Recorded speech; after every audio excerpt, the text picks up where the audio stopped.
আসসালামু আলাইকুম রহমতুল্লাহি ওবরকাতুহু। সম্মানিত দর্শক, সাবেক তথ্য উপদেষ্টা জনাব নাহিদ তিনি সরকার থেকে পদত্যাগ করেছেন। কেন করেছেন?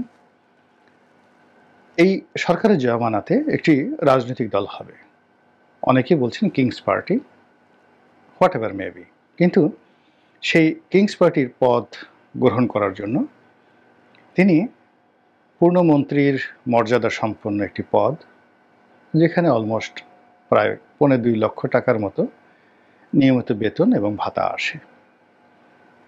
তিনি কার্যত একজন ছাত্র, একেবারে প্রবীণ এবং বয়সে আমার সন্তানের চাইতেও 2-3 বছরের ছোট। তো এই সময়টিতে তিনি যে মর্যাদা পাচ্ছিলেন, যে বেতন পাচ্ছিলেন, ভাতা পাচ্ছিলেন, এটি যে কোনো মানুষের জন্য খুবই লোভনীয়, স্বর্ণডিম্বের মতো, এবং পরিবারের মান মর্যাদা এবং ইজ্জতের জন্য এটি একটা বিশাল হাতিয়ার। এবং এরকম একটি পদে, এরকম একটি চেয়ারে মাত্র 24 ঘন্টা অতিরিক্ত থাকার জন্য অনেক মানুষ খুন খারাপি পর্যন্ত করে বসে।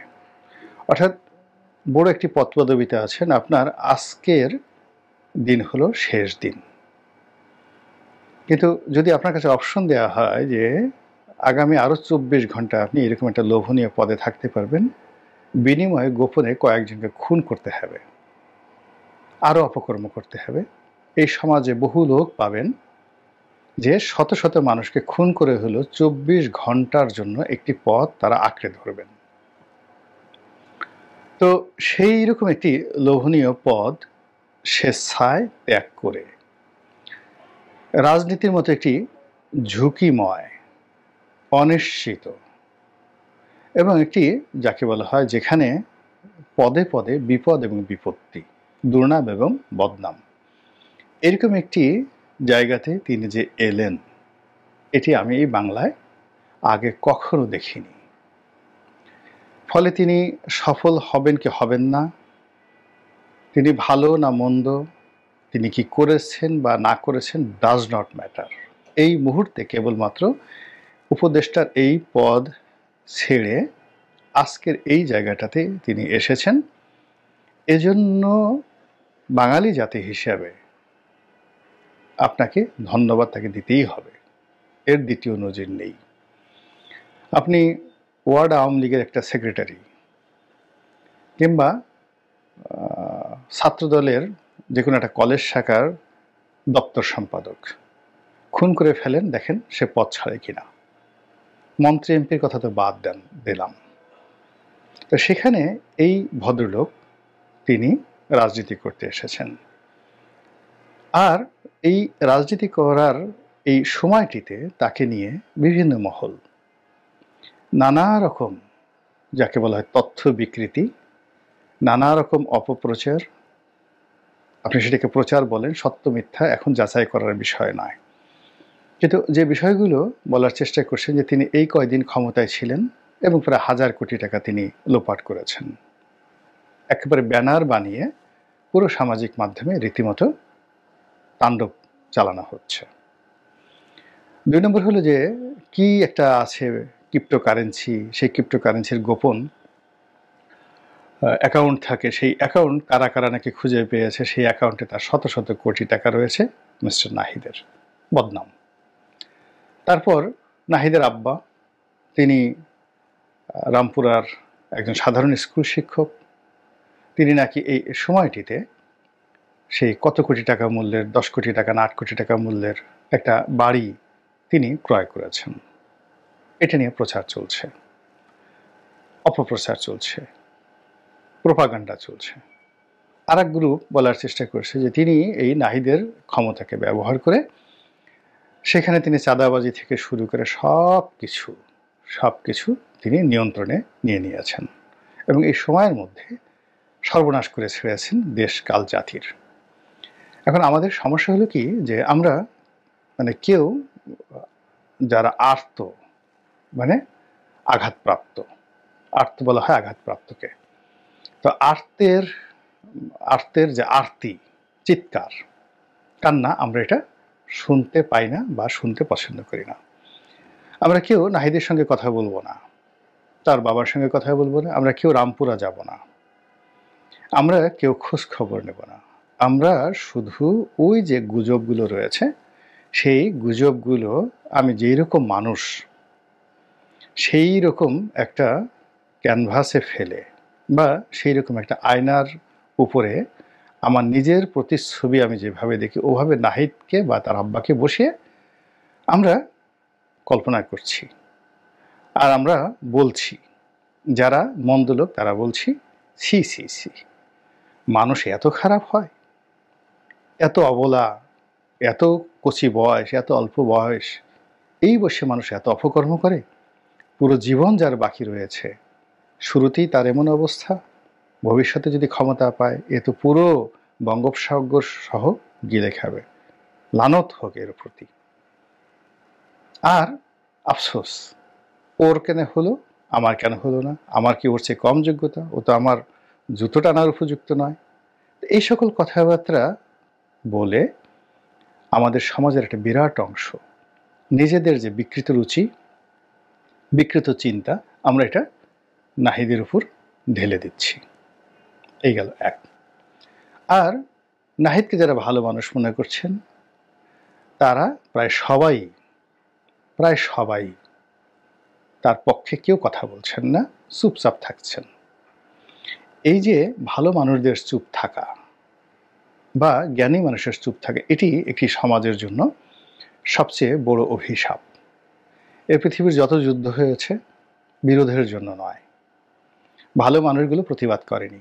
এই কারণে শেখ হাসিনার পতনের চিন্তা করেন, যতটা না সালমান এফ রহমান এবং গং এস আলমরা এই কর্ম করেছেন, তার চেয়ে বেশি দায়ী মতিয়া চৌধুরী, তোফায়েল আহমেদ সাহেবের মতো মানুষ, তারা তাদের জবান বন্ধ রাখার কারণে। অর্থাৎ যদি এই মানুষগুলো বন্ধ রাখত না, মুখের জবান বন্ধ না রেখে কথা বলতো, সাবের হোসেন চৌধুরী যদি কথা বলতেন যে না আমার এটা দরকার নাই, সেলিনা হায়াত আইভি এত ভালো মানুষ, তিনি যদি শামীম ওসমানকে নিয়ে কথা বলেছেন, তিনি যদি তার নেত্রীকে নিয়ে কথা বলতেন, তাহলে এই সমস্যাগুলো হতো না। একইভাবে বিএনপির যারা ভালো মানুষ, আপনি গিয়ে দেখেন, আমরা ভালো মানুষ, মঈন খানকে ভালো মানুষ মনে করি, মির্জা ফখরুল সাহেবকে ভালো মানুষ মনে করি, আমির খসরু মাহমুদ সাহেবকে ভালো মানুষ মনে করি। আপনি চিন্তা করুন তো, তারা কেউ বলবে যে জনাব তারেক রহমান সাহেব লন্ডনে যে থাকেন তার মান্থলি খরচ এত টাকা, এই টাকা এই ফান্ড থেকে যাচ্ছে, সঠিক অথবা বেঠিক? অথবা এই গত 7 মাসে তারেক রহমান সাহেবের কোনো গাড়ি কেনা হয়েছে কিনা, লন্ডনে বাসার ফার্নিচার পরিবর্তন করা হয়েছে কিনা, বিএনপি অফিসের ফার্নিচার পরিবর্তন করা হয়েছে কিনা, এই গত 7 মাসে হাজার হাজার নেতাকর্মীদের বাড়িতে রং লাগলো কিনা, এই কথাগুলো যদি বিএনপির যারা নেতা রয়েছেন সৎ বলে বিবেচিত হন, তারা যদি কথা বলতেন অতীতে, তাহলে একটা ১-১১ আসতো না, একটা হাওয়া ভবন তৈরি হতো না। আবার এখন যে ঘটনাগুলো ঘটছে, সবাই তেলের বোতল নিয়ে যেভাবে এগুচ্ছেন, যে মানুষগুলো কবরে যাওয়ার জন্য রীতিমতো ব্যাপক প্রস্তুতি নিয়ে নিচ্ছিল, তারা এখন রীতিমতো তলোয়ার হাতে ঘুরে বেড়াচ্ছে। তো এইরকম তলোয়ার হাতে, এক হাতে তলোয়ার আর এক হাতে মানে কি বলবো, ক্যাস্টর অয়েল, মানে তেল মালিশ করার জন্য, পিচ্ছিল সবচেয়ে তেল, সেই তেল মালিশ করার জন্য তারা ঘুরে বেড়াচ্ছে। তারেক রহমান সাহেব থেকে শুরু করে দলের যারা শীর্ষ নেতৃবৃন্দ রয়েছেন তাদেরকে ফ্ল্যাটারিং করার জন্য যে সকল শব্দ ব্যবহার করা হচ্ছে, স্বয়ং যার পক্ষে বলা হচ্ছে সে নিজে নাউজুবিল্লাহ বলতে বাধ্য হচ্ছে।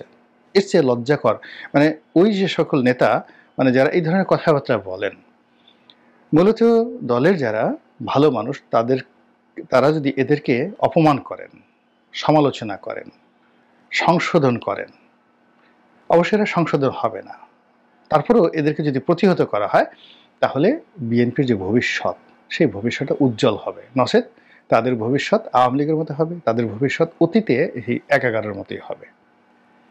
তো যেটা বলছিলাম যে এখনো এই সময়টিতে যারা রাজনীতিতে আসছেন, এখন নাহিদ এই অল্প সময়ের মধ্যে, 7 মাসের মধ্যে তিনি কয় টাকা উপার্জন করেছেন, কি করেছেন, তিনি তার একটা ব্যাংক স্টেটমেন্ট দিয়েছেন। আপনি আমরা যারা আছেন, কথা বলার আগে আমাদের কাছে তথ্য থাকতে হবে যে এটা তার একটা ব্যাংক অ্যাকাউন্ট, তার আরও 10টা ব্যাংক অ্যাকাউন্ট রয়েছে, এবং এটা বের করা ওয়ান টুর বিষয়। সেটি বের না করা পর্যন্ত এই ধরনের গুজব শোনা, বলা, প্রচার করা কবিরা গুনাহ। এই গেল একটা বক্তব্য। 2 নম্বরে যেটা আছে সেটা হলো যে তার শরীর নিয়ে কথা হচ্ছে, যে এই যাকে বলা হয় উপদেষ্টা হওয়ার আগে তার শরীর এরকম ছিল, উপদেষ্টা হওয়ার পর সে কেন মোটা হলো। প্রথমত হলো যে যেহেতু উপদেষ্টা হয়েছেন, চেয়ারে বসেছেন, পরিশ্রম কম হয়েছে, এই কারণে যে কোনো মানুষ, এটা ফিজিক্যালি, বায়োলজিক্যালি এই ঘটনা সবার ক্ষেত্রে ঘটবে। আপনি এখানে যদি অন্য যে কোনো একটা প্রাণীকে বসিয়ে দেন, তার মধ্যেও মেদ জমে যাবে, স্বাভাবিক ব্যাপার। 1। 2 নম্বর যেটা আছে, যেটা খুবই মর্মান্তিক, সেই মর্মান্তিক হলো যে যাদের উপর শারীরিক নির্যাতন করা হয়, খুব সিভিয়ার নির্যাতন করা হয়, সেই নির্যাতনের পরে অটোমেটিক তাদের শরীর ফুলে যায়, ভীষণ রকমভাবে ফুলে যায়। এখন ওই যে ডিবি হারুনের অফিসে নিয়ে ভাত খাওয়ার কথা বলে যাদেরকে পেটানো হয়েছে, তার মধ্যে এই নাহিদও আছেন, এবং বেদম প্রহার করা হয়েছে, টানিয়ে বেদম প্রহার করা হয়েছে, এবং এই কারণে ফিজিক্যালি তার শরীর মোটা হয়ে যাবে, এটা একেবারে 100-তে 100, এবং এটা নিয়ন্ত্রণ করা যাবে না, এবং এই দায়, মোটা হওয়ার দায় তাকে মৃত্যু পর্যন্ত বহন করতে হবে। তো এখন একজন লোক পিটুনি খেয়ে তার হাড্ডির প্রত্যেকটি স্তরে স্তরে রক্ত জমাট বেঁধে গেছে, তার অনেকগুলো কোষ ভেঙে গেছে, নতুন কোষ তৈরি হয়নি, তার অনেকগুলো পেশি অচল হয়ে পড়েছে, এবং সেই অচল পেশির জায়গাগুলোতে মেডিকেল সায়েন্স অনুযায়ী সেখানে যে কর্মকাণ্ড ঘটে, সেই কর্মকাণ্ড না ঘটার কারণে সেখানে মেদ জমে গেছে। যদি এই ঘটনা হয়, আর আপনার আমার মতো যারা অশিক্ষিত মানুষ, আমরা সেটাকে মনে করছি যে ওর এত মাংস হলো কি করে, ওর এত মেদ হলো কি করে, বলেন তো কিয়ামতের কি খুব বেশি দেরি আছে? তো এই যে একজন যুবক, তার বয়স কত হবে? 25 বছর, 26 বছর, নট মোর দেন দ্যাট। 26 বছরের একজন যুবক, তিনি একটা আন্দোলন করলেন, তিনি একটা নেতা হলেন, একটা ক্ষমতার চেয়ারে বসলেন, সেখান থেকে ছেড়ে আবার তিনি একটা রাজনৈতিক দল গঠন করতে এলেন। তারপরে তিনি আপনাদেরকে চ্যালেঞ্জ জানিয়ে তিনি ব্যাংক হিসাব দিলেন। তারপর তিনি যাকে বলা হয়